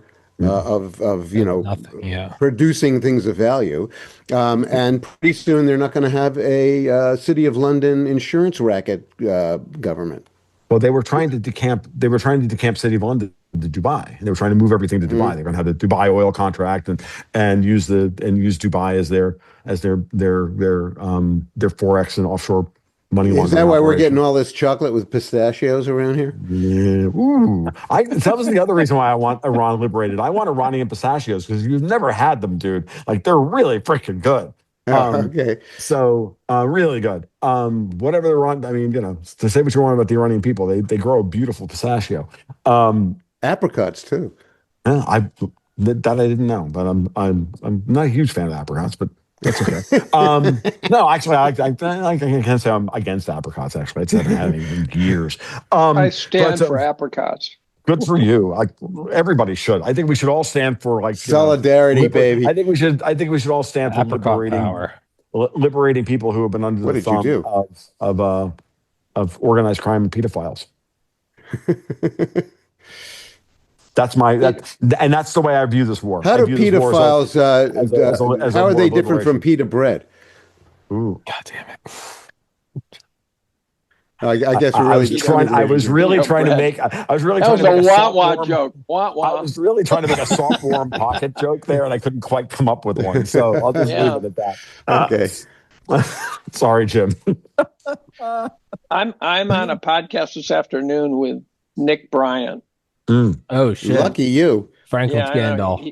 He's going to give us his take on the Epstein file. So he obviously has been burrowing. Is this thing going any further, Dave? I don't think so. I think they're going to. It's already off Twitter, right? It's been seems like it's kind of crapping out. Well, I mean, they can't come up with any kind of evidence, sufficient evidence to prosecute one celebrity. Oh, they're not going to prosecute anybody. It's all about the leverage. It really comes down to, are we going to at least learn? Brett Weinstein said, I think the Epstein files were designed to give us enough information where we felt we've been told the truth, but it doesn't force a fundamental change in anything. Yeah, well, that's a pretty fine line. I mean, it is a fine line. Either you got some serious evidence about somebody fucking a kid, or you don't. And if you have the serious evidence about fucking a kid, you got to prosecute the person who did it. Right. But if they don't. Well, then I'm not sure it's real. That part. That I'm not sure No, that part I is real. disagree with that. They prosecuted no one, and they're pedophiles. That is a broad dispute now, and I don't know how we settle it. Yeah. It seems like the only way it gets settled is the whole fucking thing goes away. Well, I think eventually it will. I think eventually we'll be bored and move on to some next topic.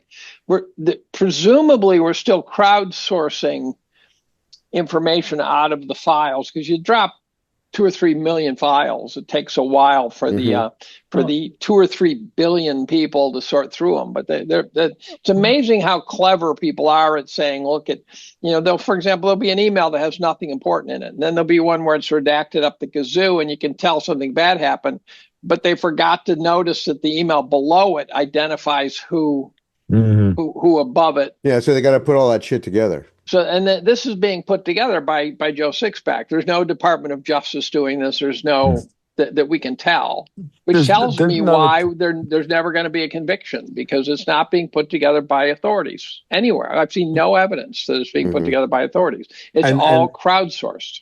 And the funny part about that is that tells you that we just don't have the freaking manpower for this at the Department of Justice. It's completely. They don't want to. The people who are there don't want to do the work because they're clearly either in on it, and it gets thrown out of court in 3 hours after you do the work. So so if you were the investigator at the DOJ that was assigned this stuff, and you're like, what the fuck am I going to do with this? I know the traffic law cop in fucking Maryland is going to throw it out of court. Like, what am I supposed to do? Or when the head of the FBI says lay off it, you're in trouble. Norm Eisen about the jury nullification, right? Like, this is what we got. And the thing about the jury nullification that Jim is bringing up is that Eisen's executing a strategy to not have normal people look at an unjust law and say, I'm nullifying that law, which is where I believe jury nullification is important, that the jury gets to look at the law itself. I believe in FIJA from that perspective. Now, look, this is why I never served on a jury duty, by the way. When I want to get out of jury duty, all I have to do is go, I believe in FIJA. And then they go, you're free to go. And then I'm out. That's serious. I've done it twice. Good. Done it twice. Yes. Because I don't want to sit on a jury with these. I don't want to sit on jury duty for some guy who got caught with a quarter ounce of cocaine. Like, I didn't give a shit. And then I send that guy to jail for 5 years. I'm not having that shit on my conscience. Like, that's what it would have been, right? Like, you want to give me the Epstein files? I'm not going to be doing jury nullification, right? Like fucking kids. No, I want to be on that jury. So are these stories of guys being let out of jail after 6 months for heinous crimes, are these just made up? Because there's a ton of them out there where some guy, there was one I saw the other day, some guy killed and ate a victim, and he somehow got let out. Are these totally fake? Not as far as I know. No, as far as I know. That's the problem, though. So and then you got the Maureen Comey, right?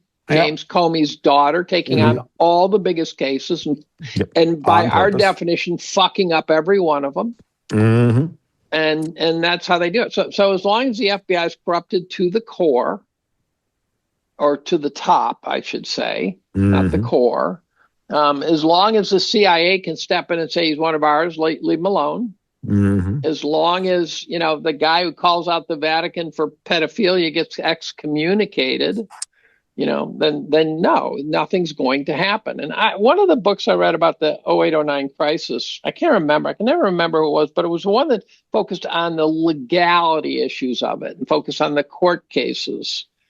And might have been Bethany McLean, might have been one of her books. Yeah, Bethany McLean. And she would describe how they would put together this incredibly elaborate case to bring a guy down. And then literally an appeals court would spend 3 hours looking at it and throw it out. They just couldn't do it. They just couldn't get them. Mm-hmm. Yeah, I think she's the one that said, when somebody asked, like, well, how do you address 08 financial crisis? She said, you either do nothing or you dissolve the country. Like, it's that kind of seems what it was. But I think Turley's case, back to Turley, I think he's worried we're going to dissolve the country because this has got end of empire feel to me. This feels like like the rot and the decay that you get before the final toppling. And Tom, your model of Trump, sort of saving us has got I got to confess, it's got a kind of a QAnon flavor. Those ones where they show Trump and his generals all lined up and working. But that's what it. But that's what it sounds like to someone who's not paying attention to London and this and that. Right. Well, it sure is an interesting struggle, that's for sure. There's an interesting struggle, but I got to confess, I don't know what Trump's really achieving and what he's really guilty of himself. I don't have a blind belief that he's fighting the good fight. I mean, I think he's done too many things that look fucked up. I have a belief that there's very little that he's guilty of in terms of breaking the law, because I think they would have used it by now. Yeah. But it's a remarkable thing that they have not been able to pin anything on him, really, other than these bullshit cases that Alvin Bragg brought in. I know. That's where I always come back to. Again, go ahead, Tommy. I'm sorry. No, I was going to say, I'm with Jim. That's what I always come back to. It's like they tried everything, and when nothing worked, they finally just shot him, and that didn't. The thing is on the escalation ladder, releasing files about him is below shooting him. They tried everything else. They released a fucking bioweapon. They said he was colluding with. They said the FBI to his house with orders to shoot to kill. They got him a felony charge, 34 felony charge, and then they fucking shot. And then they tried it several times. Releasing files about him is below trying to put a bullet in his head. So I'm with Jim. Is why wouldn't they have done that? I think it's because they don't have it. I've used that argument, but I'm worried that we're at the wrong layer of the onion still. I'm not convinced. You could be, but to what you were saying, Dave, about End of Empire, I don't disagree. I look at it as, it's, what is it? Chaos is a ladder. We're at End of Empire. It could be fucked, but it's also, as things are, the dust is going up and shit's fucking around, you can also make drastic changes. And when a lot of people see it as End of Empire, if it's 1950s, 2.5 kids, nuclear family, white picket fence, it's a lot harder to do crazy shit. I think when people are looking at where we are now, you can come in with a fucking broadsword and saying, we're doing that, we're doing that, we're doing that. And I think most people are going to be like, all right, that's the, I guess, the upside or the optimism to like. Let me take this up to 30,000 feet for a minute and give you what I think is an aerial big picture thing. What's going on in the background of all of this is a global fight against scarcity of resources, and especially energy resources. Despite what Mr. Trump says about our energy independence, we're not in such great shape, or at least in terms of the North America, or no, in terms of the continental United States, we're not in great shape with oil. The Permian Basin is kind of peaking, and the other shale basins aren't so great. All over the world, there's going to be a scramble for resources, and it's not going to play out equally in every region or nation. And I think what's going on is that the USA, and Trump is positioning the USA to survive the initial shocks of this scramble for energy and other resources. The rare earths, the petroleum. I agree with all this. He's now secured the petroleum in South America, at least in the biggest player in South America. And so we could conceivably keep the United States going while other regions, namely Europe and possibly even China, start to tank. And I would remind listeners that China emerged from like the 12th century in 30 or 40 years. And it was a very steep climb out of the 12th century for them. And they could go back pretty quickly. I'm just saying that, putting that out there. Now, so we're in this resource scarcity scramble. Other parts of the world are liable to suffer. There's a big competition going on, and that competition is spurring immense changes in behavior and in geopolitical alignments and spheres of influence. And I think that's what we're really looking at. To reference my own work, it is really a long emergency. And Mr. Trump might be able to keep it going for a while, the way certain Roman emperors were able to keep the Roman Empire going for a while in these, periods between the staircase collapse of the Roman Empire. What I would say, and I don't disagree with what you just said, Jim. I'm going to add another layer to it from that. Mm-hmm. I think we're not in a resource scarcity situation. I think we're in a resource investment scarcity. I think we have had such a terrible CapEx cycle in the things we need to actually build a productive economy because of the fucking money system and everything that Dave talks about in terms of these assets are overvalued and they need to drop by 50% because we watched money flow preferentially into non-productive assets. Finance and non-productive assets. I think what Trump is trying to engineer is a CapEx resource boom that will surprise nearly every Malthusian thinker. Yeah, but it's still not outside the parameters of what I'm describing, which is that this scramble for resources really is real. It's not just capital. Capital will eventually be a part of that because capital really represents your expectations for future wealth. And if you're in a generalized contraction, that promise is not there anymore. I understand. I'm going to be honest, Jim. It would be easier to believe what you believe, in my mind. I'm not going to say. I'm not going to lie. It's an easy argument, and I'm not saying it's even that you're wrong. But I will say I disagree. I think that there's a shit ton of energy out there. I think we have plenty of it. And I think that we have watched the world be run by old colonial systems that have created artificial scarcity around the world so that the people of the world that want to actually pull this stuff out of the ground and build wealth with it have been not able to do so because they have been capital starved. And I've talked to, I have a friend of mine, Ben Kelleran. I don't know if you know Ben, young guy. Okay, I had him on my smart guy. Yeah. Okay. Yeah, he's a very smart guy. He started because he was one of my patrons, and then he started this podcast, Contrarian Corner, and I helped bootstrap Ben. Ben will tell you, like, the CapEx cycle in oil is historic lows. It's horrific. Off the charts. It's horrifically low, and so we have partly because shale oil doesn't make money. No, partly because there's been no incentive for the oil majors to go out and make big discoveries or for other countries to do these things. They've been holding these things. I mean, we have why is Britain not drilling the North Slope? Carbon credits. It's this. We've literally. I love carbon credits. we've lived in this world where I don't know, Tom. They gaslight us into believing that there's no oil out there, and it's an agenda that fits the agenda that we're literally watching the death of right now. The empire that's ending isn't the American empire. That's the gig. It's the fucking British financialist empire that's ending, and we're watching it.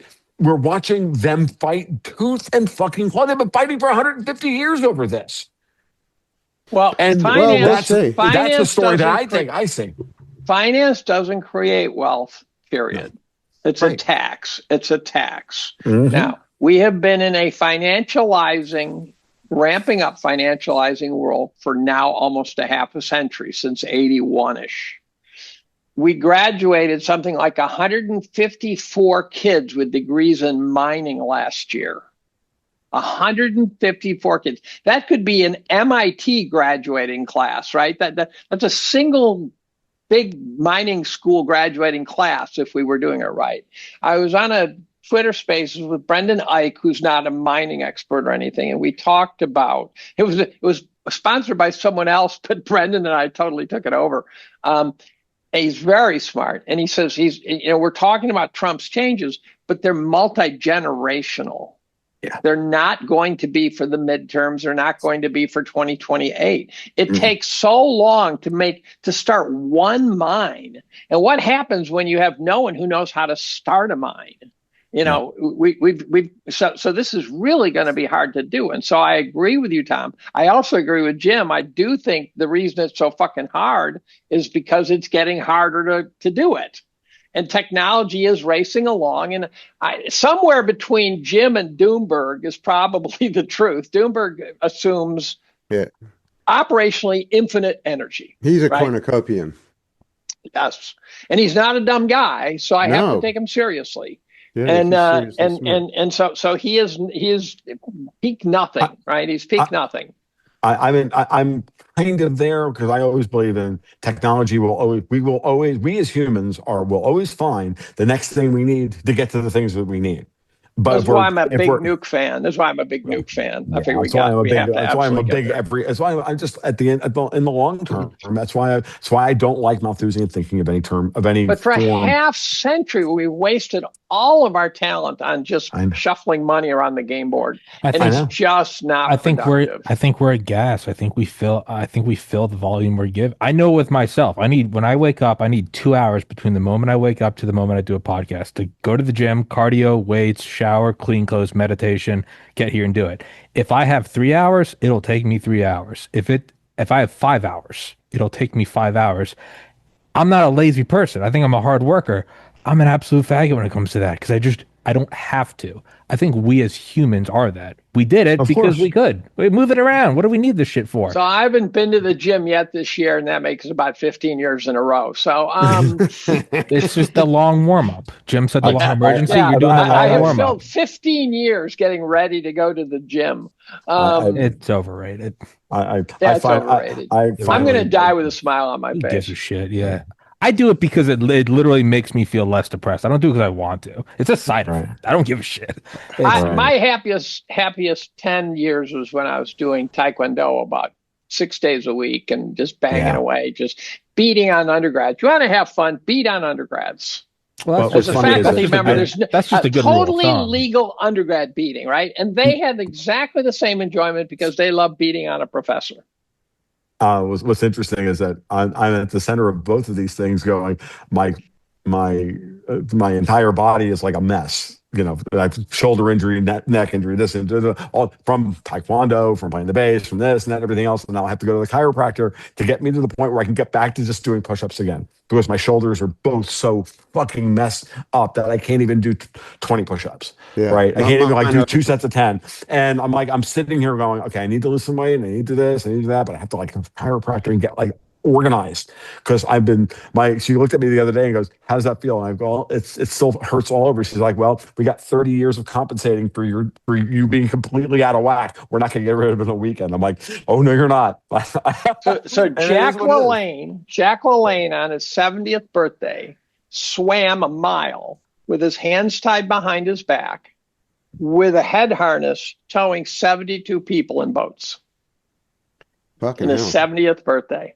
Didn't he? I could do the mile swim easy, but is that the guy that got hit by a car? I've done I wouldn't try to do a mile swim now either. Unless you put a refrigerator at the end, I could get to that. I might make. I swam for 35 years. Oh, is that right? I never liked swimming. I swam a mile a day for 35 years, and I even competed a little while in the 1980s or 90s. Nice. I was not a bad swimmer. I just didn't like swimming. I fucking hate it. Yeah, me either. I don't like swimming. I moved too far away from the pool. Yeah. But to what Tom was saying, I do think that I think we will find what we need to find when we have to find it. I really do. I think it's just the history of the world. But there's a lag phase to this. That's the problem. There's I'm not saying it's good. I'm not saying it's efficient. I'm not even disagreeing with Jim about the stair stepping like collapse. Like I think kicking it down the road is probably what you do when you're able to just kick it down the road. Like why deal with North Korea when you can just keep kicking it down the road? Like I think we do that as humans. We're gonna hit a brink. We're gonna hit a breaking point, which seems like we're coming up on, and now we're gonna do a bunch of stuff we don't want to do, but we have to do. It's the night before the finals. You're like, I can't get an F. I have to at least get a C. And I think that's why Trump finally ripped the Band-Aid off on Iran. Yeah, and I think most people feel it. The Iranian story is interesting because you and McGregor. You and McGregor are on opposite sides of this story. And McGregor's called a bunch of things wrong. I don't care that he's called a bunch of things wrong because I think the world's insane. And I think sane people get things wrong when the world's insane. But we will find out within a month or two whether we've kicked the shit out of Iran and dealt with them or whether this idea that they have a massive military that are going to make us suffer. It's not going to be a long time before we find out that Iran can do damage or that we have taken them out of the game. I will agree with that completely. And again, when you see the moves that are being made by Trump, Iran is the inciting incident, but the villain is in London. And that's London. And when London, because London is what allows us to actually finally break free in every way and actually celebrate our independence properly for the first time in 250 years. I've been saying this, guys. Man, if we're coming up on 250 from the Brits, I mean, Trump's an entertainer, man. He might want a production. Be like, we need a drinking game during this where I have to do shots when the word London gets uttered. People always say that in the comments, and like nonstop, the replies are always like dead in the ER, ICU. I will continue. It would be a 20-minute podcast. Here's the gig. I will continue to say this until y'all just finally go, God damn it, he was right again. By the way, someone sent me a documentary on London that I thought was pretty good. It was actually talked about the London financial empire for about an hour. Richard Werner's got a great documentary on it. There's Princes of the Yen you should watch as well. Like there's a couple of other good ones out there. I think I did that one. Can you send that to us, David? If I can find it, yeah. Richard Werner's documentary is excellent, and again, so is Princes of the Yen might be his as well. But there's some very good ones out there, folks. And I'm not, I didn't get here I didn't get here willingly. I didn't. I got here because that's just where things eventually lead. If you do this work this way, that honestly, you go, oh. Yeah, and then you realize, like, okay, fine. The clearing's still there. The shipping insurance is still there. They control the bar association. They modeled the CIA on the OSS, which was modeled on MI6. I don't know, like you go through the whole freaking thing, and you're like, and then they control they have the media and everything else. Interesting thing, going back to something that was said earlier. The Guardian. This is a very interesting bit of information. The Guardian ran a story the other day that Barbara Boyd posted in her latest update for Promethean Action about 4 out of every $10 that float through the city of London is illicit money. I heard 75% of the $100 bills abroad are fake. Yeah, absolutely. You know who's faking them? This is amazing. One of my students told me this, who works at Treasury in the counterfeiting division. The North Koreans. Yeah, they're like the best.